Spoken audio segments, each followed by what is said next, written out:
Di tanggal 1 Juni, kita baca dulu ya, perusahaan apa?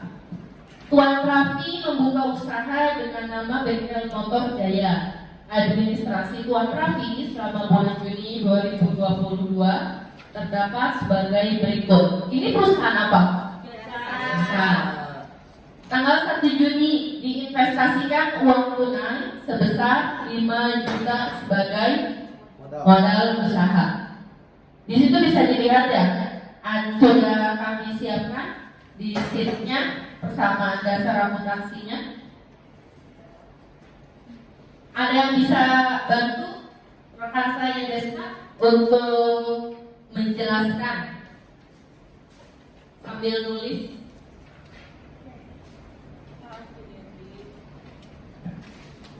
Oke, untuk transaksi yang pertama, itu kan ada tanggal 1 Juni diinvestasikan uang tunai sebesar 5 juta sebagai modal usaha. Berarti di sini akunnya apa?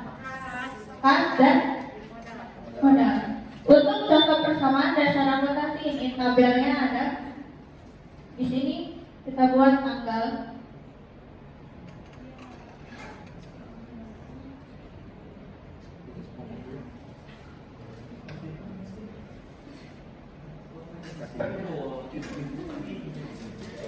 Masih ingat rumus PDA-nya apa? Harta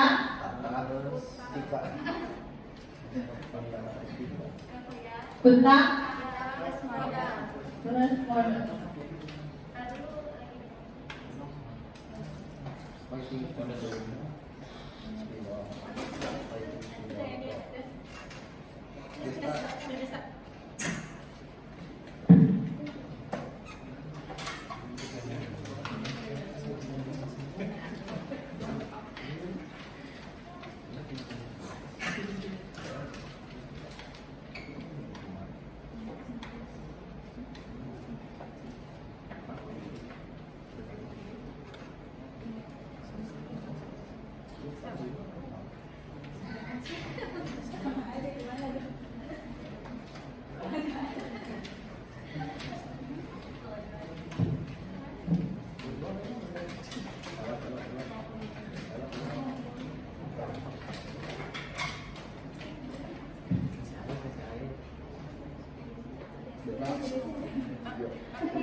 Harta itu kan ada akun kita catat kasnya di sini.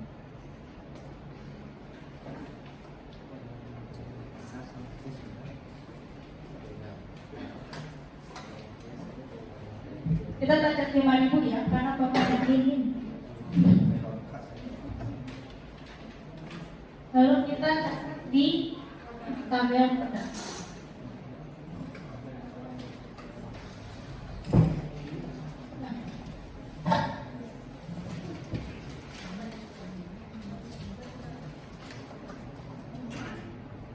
Kemudian di tanggal 2 Juni diberi perlengkapan 300.000 secara tunai. Jadi di sini di akunnya apa aja? Kas dan perlengkapan. Kita tulis di sini perlengkapan.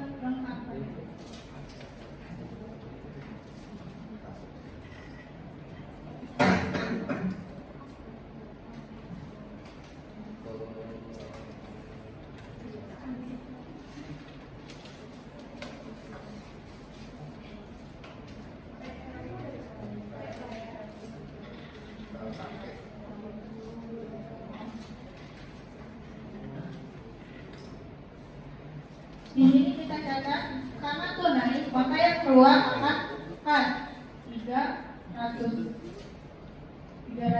ya.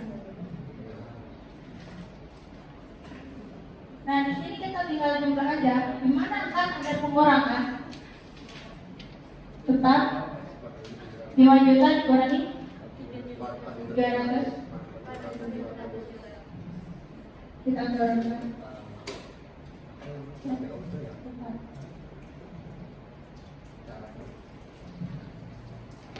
Caranya, ini kan jumlah total, misalnya.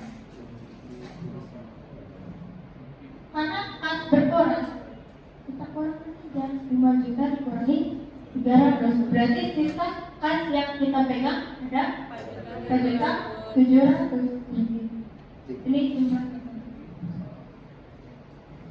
Paham? Kemudian di Juni tanggal 3 diberi peralatan berjual secara kredit. Nah kalau secara kredit ini tadi apa? Berarti masuknya utang. Dan yang bertambah? Bertambah utang, ya betul. Dan apalagi yang bertambah? Peralatannya, betul. Peralatan kita dapat utang bertambah. Ya. Ini kita buat peralatan.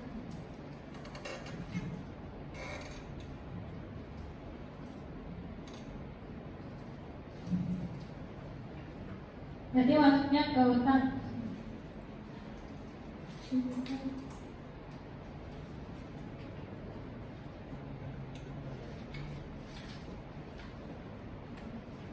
Sampai sini paham ya? Paham ya? Sama seperti tadi, kita jumlahkan aja turun-turunkan yang ada di sini.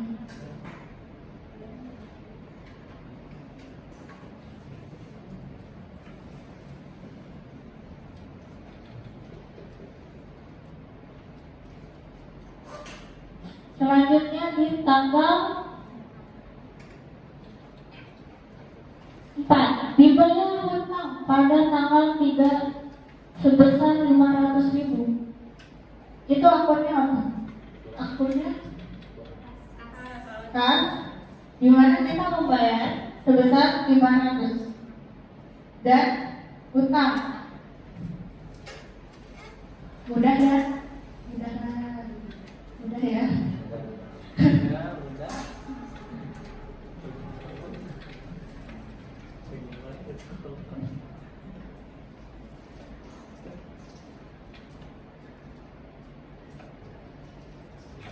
Ini kita kurangkan aja.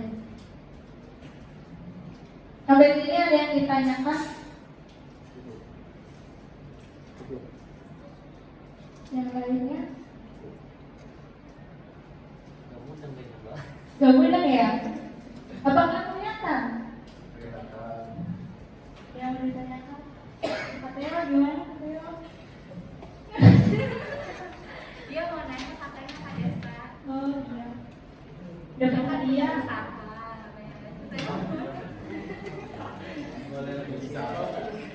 Oke. Caranya jangan pakai ini jangan pakai tabung. Pakai tabung. Jangan pakai tabung. Justru pencatatnya bang kita pakai tabung. Gitu. Iya. Dalam akuntansi itu setiap pencatatan pasti bertabel. Jadi ada tabel. Kan ini kita masih contoh persamaan dasar akuntansinya seperti itu. Kalau jurnal umumnya ya kita ada dasar-dasarnya. Ini untuk cara. Basic accounting. Ini basicnya.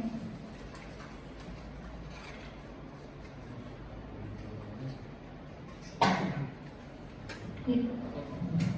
Ilustrasinya gini aja. Dibayar hutang pada tanggal 3. Berarti kita punya hutang membayar. Kas keluar, tinggal liburan. Ya. Pencatatnya tinggal sesuai dengan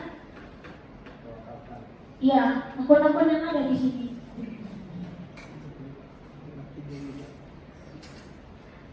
Harus ngerti. Kalau lihat selanjutnya ada tanggal 5. Nah, Hapus dulu. Balik lagi. Tanggal 5. gimana ini?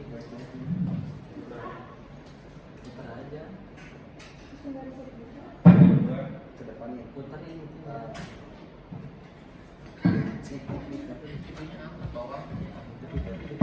Dari depan ke bawah. Tengah-tengah. Dari Ya, batasi. permanen. Biar. Permanen ya. Aja oke, sebutin. Ini ya permanen. Gak usah dihapus ya. Yang biru, yang biru. Ke atas aja ya. Kita tarik ke atas ya. Kita tarik ke atas ya. Gak apa-apa di sini aja deh. Nomor terakhir ya. Satu nomor lagi ya.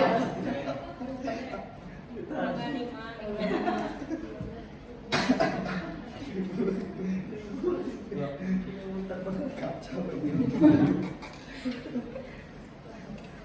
Tetap Juni bulan 5 tanggal 5 bulan Juni diterima penghasilan sebesar 2 juta. Berarti yang pertama kita catat di sini.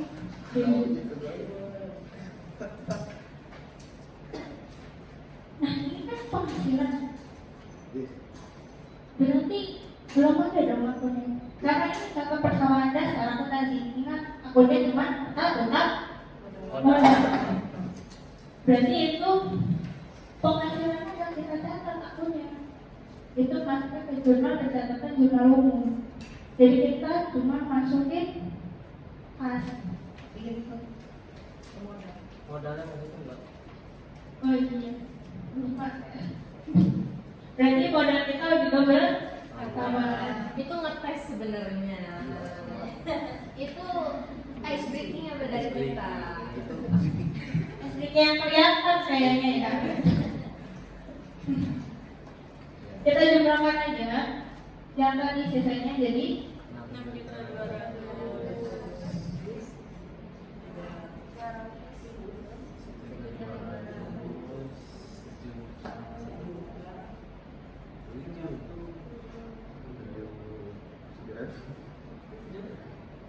ya, begini. Nah, hasil dari harga ini harus balance dengan utang dan modal. Kita jumlahkan aja. 6.200.000 ditambah 300 ditambah 1.500.000 ya 8.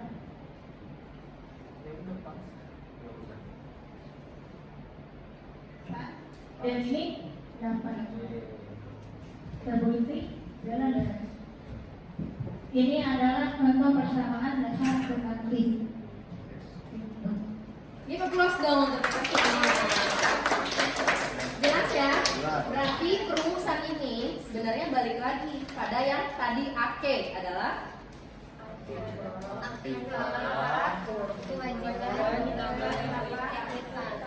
sama tidak nilainya? Sama. Ini sudah kita buktikan bahwa rumusnya adalah betul. Jadi apapun yang menjadi pengurang itu dikurangkan, apa yang kita beli itu masukkan. Oke? Sudah cukup? Lagi? Kita masih punya stok soal nih. Wah, iya. Nanti kita mau coba untuk bikin jurnal. Jurnal umum. Ini kan tadi persediaan persamaan. Persediaan dengan persediaan.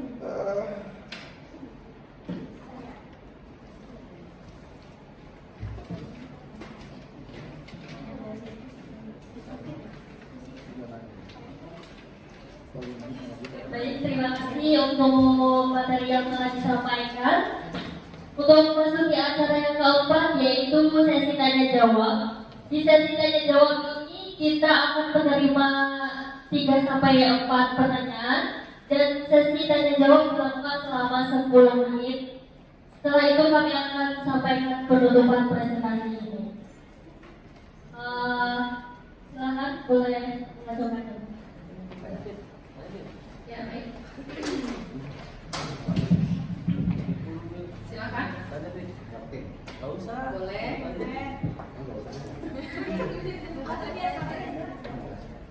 Assalamualaikum warahmatullahi wabarakatuh. Waalaikumsalam warahmatullahi wabarakatuh. Perkenalkan, nama saya David Ardianto, saya dari manajemen.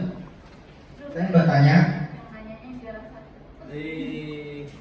ketika saya membeli di bisnis retail, itu membuka grosir warung gitu, dan saya membeli bahan pokok kayak minyak, gula, dan lainnya, itu kan harganya naik turun ya. Nah, ketika saya membeli barang-barang pokok itu pada saat kondisi sedang naik dan 2 bulan kemudian harganya turun, nah itu ada yang beli, otomatis kita harus mengenai harga juga dong, ikuti harga pasar yang sedang berjalan. Otomatis kalau kita ikuti harga pasar kita rugi. Nah itu gimana cara mengatasinya? Terima kasih.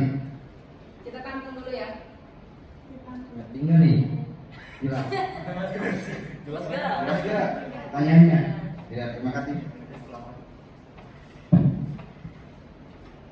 Ada yang lain?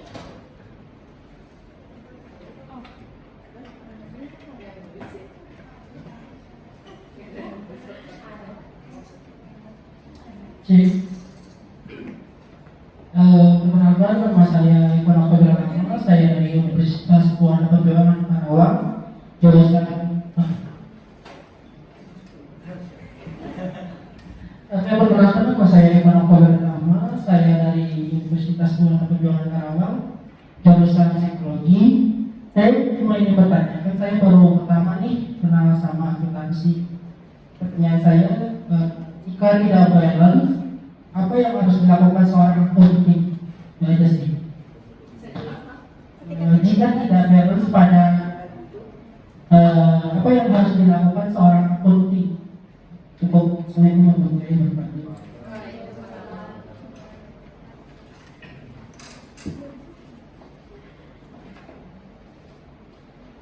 Ada lagi?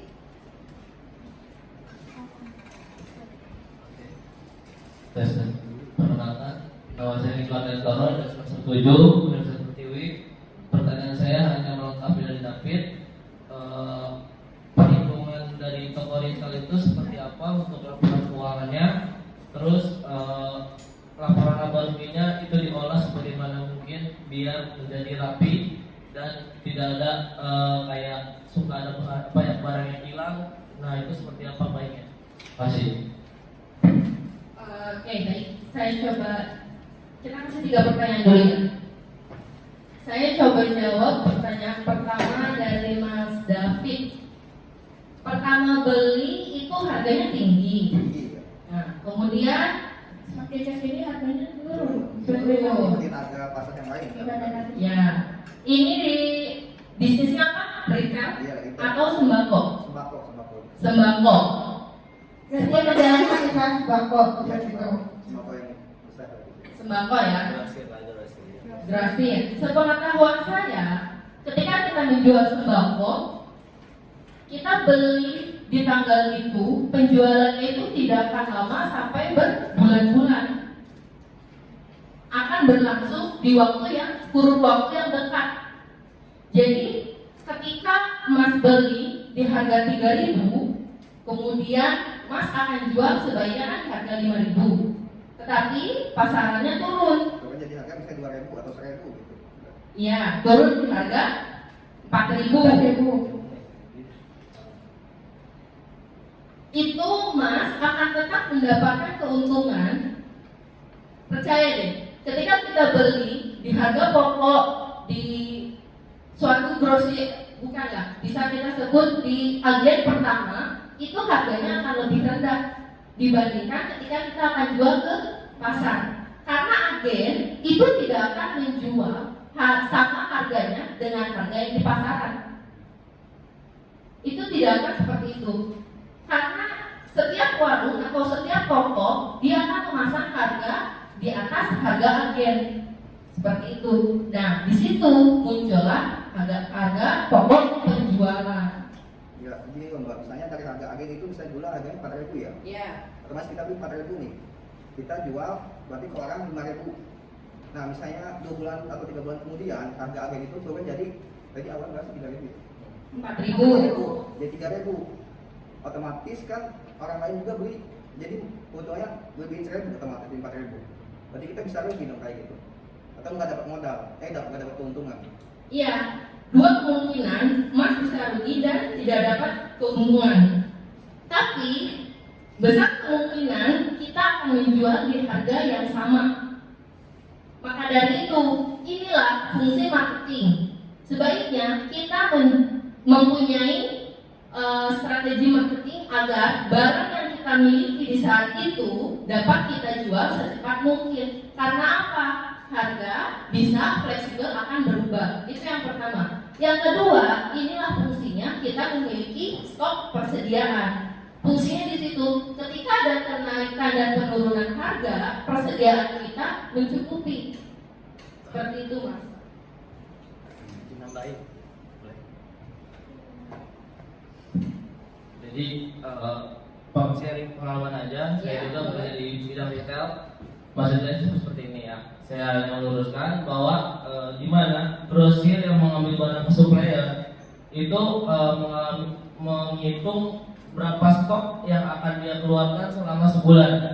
Setelah itu mereka itu menanyakan diskon yang ada di supplier. Setelah itu dari diskon itu mereka olah jadi strategi dia untuk mengalahkan harga di pasar, gitu kan? Nah, jadi di mana jadi di grosir 1 dan grosir 2 itu kenapa harga berbeda? Karena dari persediaan stok yang mereka punya dan diskon-diskon yang mereka dapatkan dari supplier-supplier. Itu sih. Itu adalah tim marketing. Terima kasih. Terima kasih ya Mas telah membantu. Jadi misalnya kita dapat jeleknya kerugiannya gitu ya, itu gimana cara mengatasinya biar nggak rugi, biar selalu dapat untung gitu. Itu Ya ada, tahu gimana? caranya supaya nggak rugi, ya kita menurunkan dari segi bebannya ya. Contoh, satu perusahaan penjualannya sedang turun. Gimana caranya supaya nggak rugi? Maka pengeluarannya pun tidak membengkak, beban-bebannya yang atau biaya lainnya pun tidak membengkak. Seperti itu, Mas. Baik, itu terima kasih.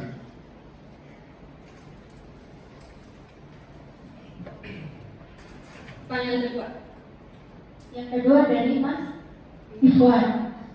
Pertanyaan, kalau apa, gimana kalau penting tidak beres? Ini sering terjadi, termasuk saya ketika praktek. Semua nih, Mbak. Semua. Saya juga merasakan. Ketika tidak beres, kita balik lagi cek bukti transaksinya, apakah ada yang terlewat. Balik lagi ke situ, kita mengecek kembali di transaksinya. Kita lihat lagi ke jurnal. Ini bukti transaksi kita akhirnya benar atau belum? Iya, patokan di jurnal. Ketika jurnalnya udah salah, kesananya bakal salah semua. Gitu. Jadi bila transaksi tidak ada yang tidak tercatat, maka si orang akuntan ini tuh tidak bisa langsung ke, jadi urutannya tuh satu itu kayak periksa nih penjualan itu penjualan itu berapa, itu semua data dicatat. Habis itu jangan sampai ada yang kelewat. Tuh kan, kedua kita masuk ke jurnal, baru kita melakukan kayak nyusun laporan keuangan seperti apa gitu sih Mas. Jadi kalau misalnya salah satu kita miss, itu kita baik lagi ke awal gitu sih. Jadi mengulang kembali ke jurnalnya, cek lagi. Mau sampai pagi juga terusin Mas. Jadi bang itu harus tertib memang. Gitu. Ya, sama-sama. Pertanyaan yang ketiga ya. Pasti ya lupa. Mungkin pertanyaan yang ketiga itu Bagaimana perhitungan perhitungan toko grosir supaya tidak mengalami perselisihan antara stok barang, dan bagaimana grosir mendapatkan keuntungan atau laba dari catatan laporan akuntansi. Gitu. Iya. Boleh Des? Boleh dibantu? jadi ini gimana caranya biar nggak rugi? Ya, jadi gimana caranya pencatatannya ya? Pencatatannya. Di grosir itu biar sama, kemudian setelah itu biar dapat keuntungan. biar sama, tentunya jangan salah tulis. Tuh. Iya dong. Ya, sama. Jadi seperti yang tadi Mas coba bantu jawab, dilihat lagi data transaksinya, jangan sampai ada miss, dicatat pembelian sekarang berapa, stoknya ada berapa, kemudian nanti yang terjualnya ada berapa. Dicatat, disesuaikan sesuai dengan pembeliannya, sesuai dengan penjualannya.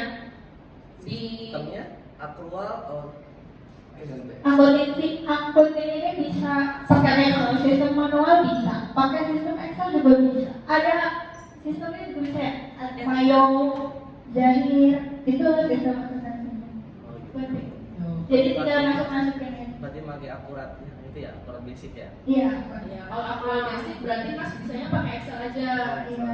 Iya, bikin di Excelnya. Masuknya ada berapa atau stok pertamanya ada berapa. Seperti itu. Tapi kalau misalkan mau yang lebih simple dan prabayar, berarti harus pakai sistem. Gitu. Terus Itu pencatatan. satu lagi tadi mendapatkan keuntungan. Sebenarnya Mas ini udah jawab